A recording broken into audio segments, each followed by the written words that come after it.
Good day mga farmer. So, ang topic natin today is ang common breeds of sheep in the Philippines. Sa history, originally wala talaga tayong sheep.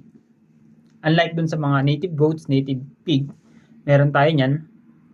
And during nung colonial introduction, si Merino na breed, dinala sila ng Spanish dito sa pamamagitan ng galleon trade.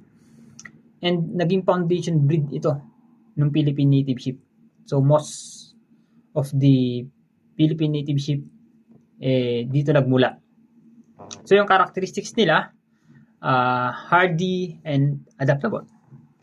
Like their Spanish ancestors, Filipinos are tough, no? And can adapt local conditions, making suitable for rural household farming or yung backyard farming natin dito sa Pilipinas.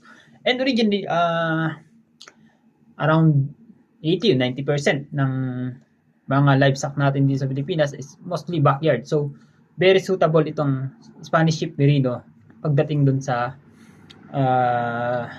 backyard farming. So, mainly, they are for meat production.